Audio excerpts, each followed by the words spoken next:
He might not have grudged her the last word had she properly needed it. Its utter superfluity, the perfection of her victory without it, was what galled him.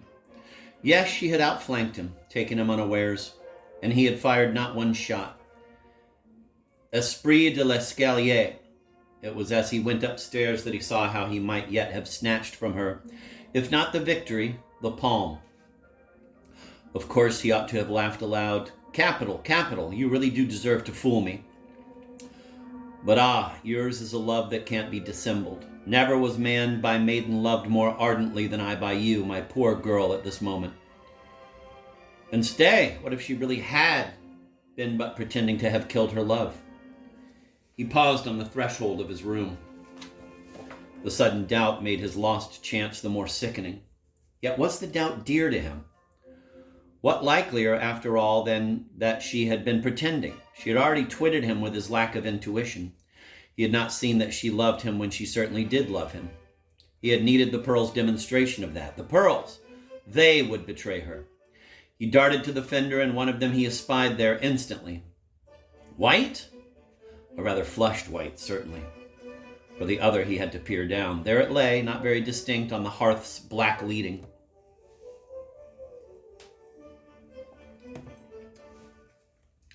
He turned away. He blamed himself for not dismissing from his mind the hussy he had dismissed from his room. Oh, for an ounce of civet and a few poppies. The water jug stood as a reminder of the hateful visit and of... He took it hastily away into his bedroom. There he washed his hands. The fact that he had touched Zuleika gave to this ablution a symbolism that made it the more refreshing.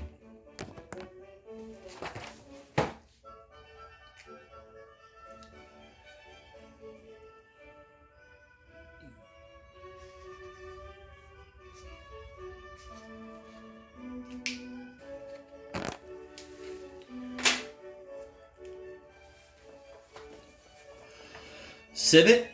Poppies? Was there not at his call a sweeter perfume, a stronger anodyne? He rang the bell, almost caressingly. His heart beat at sound of the clinking and rattling of the tray borne up the stairs. She was coming, the girl who loved him, the girl whose heart would be broken when he died. Yet when the tray appeared in the doorway and she behind it, the tray took precedence of her, in his soul not less than in his sight. Twice after an arduous morning had his luncheon been postponed, and the coming of it now made intolerable the pangs of his hunger. Also, while the girl laid the tablecloth, it occurred to him how flimsy, after all, was the evidence that she loved him. Suppose she did nothing of the kind.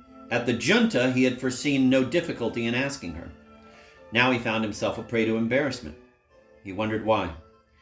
He had not failed in flow of gracious words to Nellie O'Mora. Well, a miniature by Hopner was one thing. A landlady's live daughter was another. At any rate, he must prime himself with food.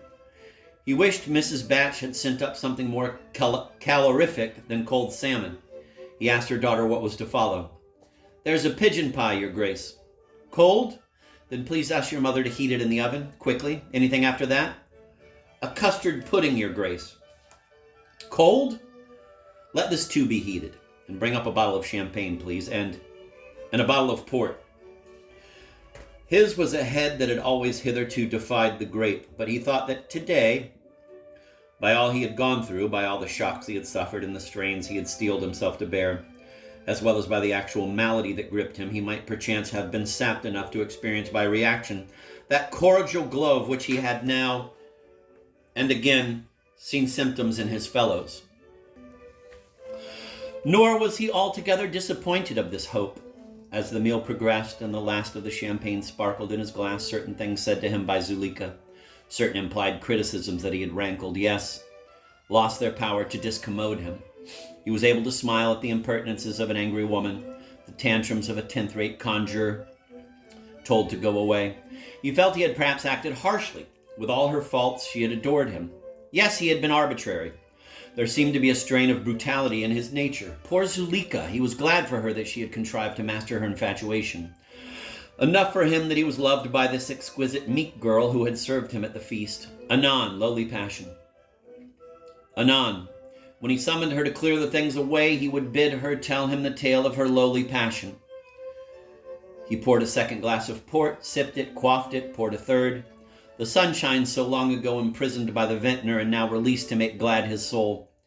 Even so to be released was the love pent for him in the heart of this sweet girl. Would that he loved her in return. Why not?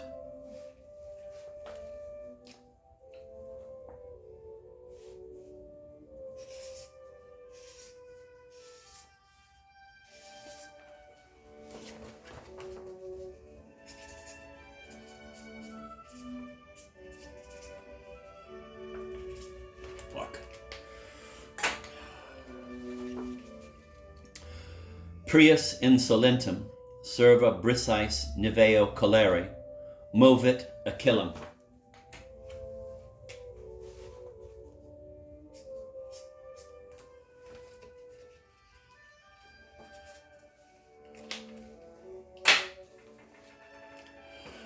Nor were it gracious to invite an avowal of love and offer none in return, yet expansive through his mood was, he could not pretend to himself that he was about to feel in this girl's presence anything but gratitude.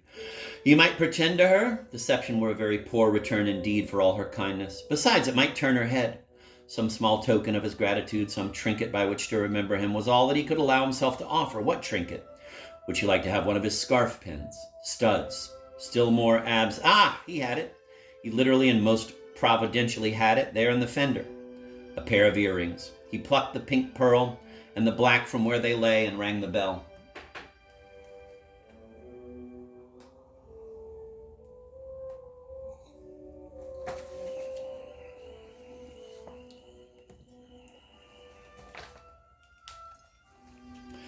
His sense of dramatic propriety needed that the girl should, before he addressed her, perform her task of clearing the table.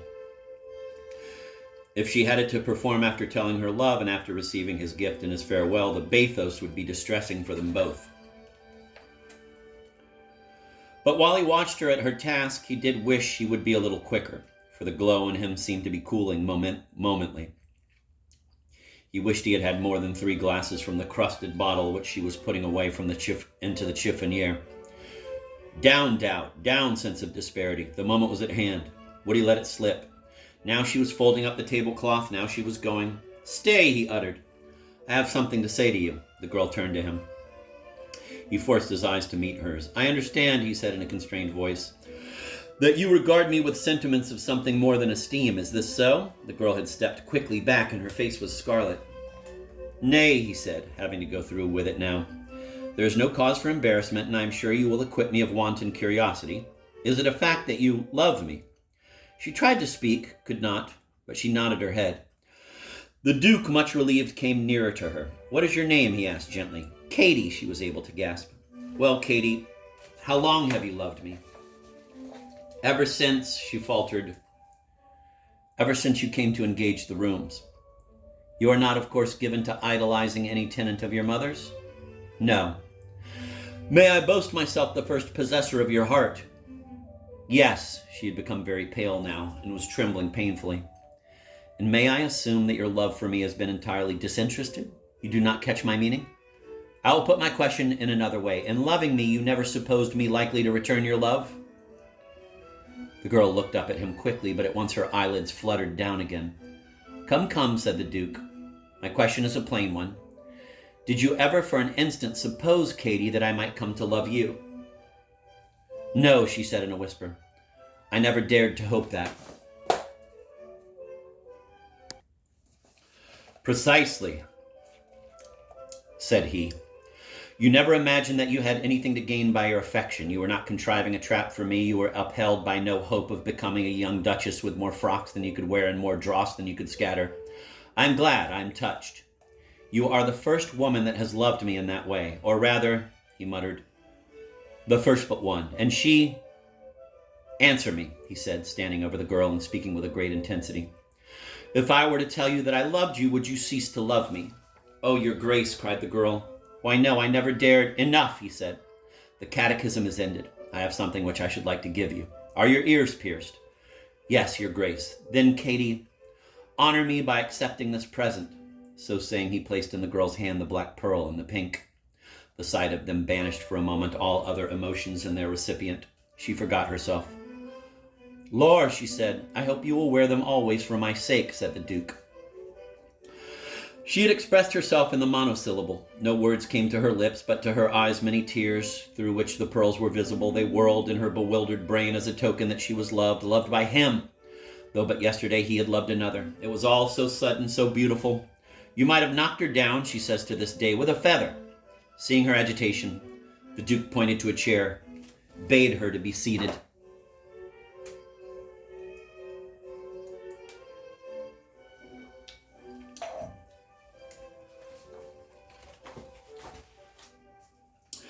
Her mind was cleared by the new posture. Suspicion crept into it, followed by alarm. She looked at the earrings, then up at the Duke. No, said he, misinterpreting the question in her eyes. They are real pearls. It isn't that, she quavered. It is that they were given to me by Miss Dobson? Oh, they were they? Then Katie rose, throwing the pearls on the floor. I'll have nothing to do with them. I hate her. So do I, said the Duke, in a burst of confidence. No, I don't, he added hastily. Please forget that I said that. It occurred to Katie that Miss Dobson would be ill-pleased that the pearls should pass to her. She picked them up. Only, again her doubts beset her, and she looked from the pearls to the Duke. Speak on, he said. Oh, you aren't playing with me, are you? You don't mean me harm, do you? I have been well brought up. I have been warned against things. And it seems so strange what you have said to me. You are a Duke, and I am only... It is the privilege of nobility to condescend. Yes, she cried. I see. Oh, I was wicked to doubt you, and love levels all, doesn't it? Love and the board school. Our stations are far apart, but I've been educated far above mine. I've learned more than most real ladies have. I passed the 7th standard when I was only just 14. I was considered one of the sharpest girls in the school, and I've gone on learning since then, she continued eagerly. I utilize all my spare moments. I've read 27 of the 100 best books. I collect ferns. I play the piano whenever... She broke off, for she remembered that her music was always interrupted by the ringing of the Duke's bell and a polite request that it should cease. I am glad to hear of these accomplishments. They do you great credit, I am sure, but, well, I do not quite see why you enumerate them just now. It isn't that I am vain, she pleaded. I only mention them because, oh, don't you see? If I'm not ignorant, I shan't disgrace you. People won't be able to say you've been and thrown... People won't be able to say you've been and thrown yourself away. Thrown myself away? What do you mean? Oh, they'll make all sorts of objections, I know. They'll all be against me, and for heaven's sake, explain yourself. Your aunt, she looked a very proud lady, very high and hard. I thought so when she came here last term. But you're of age. You're your own master. Oh, I trust you. You'll stand by me. If you love me, really, you won't listen to them. Love you? I? Are you mad? Each stared at each other, utterly bewildered. The girl was the first to break the silence. Her voice came in a whisper. You've not been playing a joke on me. You meant what you said, didn't you? What have I said? You said you loved me. You must be dreaming. I'm not. Here are the earrings you gave me. She pinched them as material proof. You said you loved me just before you gave me them. You know you did. And if I thought you'd been laughing at me all the time, a sob choked her voice. I'd throw them in your face. You must not speak to me in that manner, said the Duke coldly. And let me warn you that this attempt to trap me and intimidate me... The girl had flung the earrings at his face. She had missed her mark, but this did not extenuate the outrageous gesture. He pointed to the door. Go, he said. Don't try that on, she laughed. I shan't go, not unless you drag me out. And if you do that, I'll raise the house. I'll have in the neighbors. I'll tell them all what you've done, But defiance melted in the hot shame of humiliation. Oh, you coward, she gasped. You coward, she caught her apron to her face and, swaying against the wall, sobbed piteously. Unaccustomed to love affairs, the Duke could not sail lightly over a flood of woman's tears. He was filled with pity for the poor quivering figure against the wall. How should he soothe her? Mechanically, he picked up the 2 pearls from the carpet and crossed to her side. He touched her on the shoulder. She shuddered away from him. Don't, he said gently. Don't cry. I can't bear it. I have been stupid and thoughtless. What did you say your name was? Katie. To be sure. Well, Katie, I want to beg your pardon. I expressed myself badly. I was unhappy and lonely, and I saw in you a means of comfort. I snatched at you, Katie, as at a straw. And then I suppose I must have said something which made you think I loved you. I almost wish I did. I don't wonder you threw the earrings at me. I almost wish they had hit me. You see, I have quite forgiven you. Now do forgive me. You will not refuse now to wear the earrings. I gave them to you as a keepsake. Wear them always in memory of me, for you will never see me again.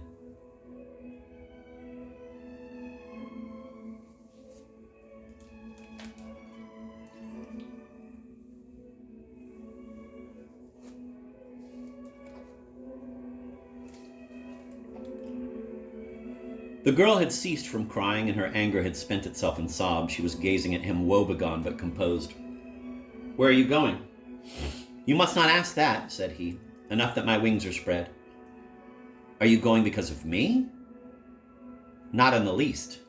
Indeed, your devotion is one of the things which make bitter my departure, and yet I'm glad you love me. Don't go, she faltered. He came nearer to her, and this time she did not shrink from him. Don't you find the rooms comfortable? She asked, gazing up at him. Have you ever had any complaint to make about the attendance? No, said the Duke. The attendance has always been quite satisfactory. I've never felt that so keenly as I do today. Then why are you leaving? Why are you breaking my heart? Suffice it that I cannot do otherwise. Henceforth you will see me no more. But I doubt not that in the cultivation of my memory you will find some sort of lugubrious satisfaction. See, here are the earrings. If you like, I will put them in with my own hands.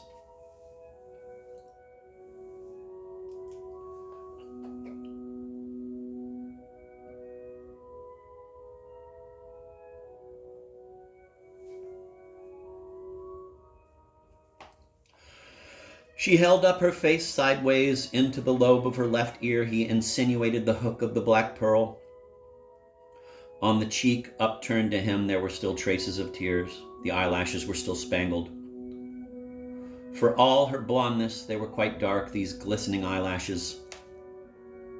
He had an impulse, which he put from him. Now the other ear, he said. The girl turned her head. Soon the pink pearl was in its place, yet the girl did not move. She seemed to be waiting. Nor did the Duke himself seem to be quite satisfied. He let his fingers dally with the pearl. Anon, with a sigh, he withdrew them. The girl looked up. Their eyes met. He looked away from her. He turned away from her. You may kiss my hand, he murmured, extending it towards her. After a pause, the warm pressure of her lips was laid on it. He sighed, but did not look round. Another pause, a longer pause. And then the clatter and clink of the outgoing tray.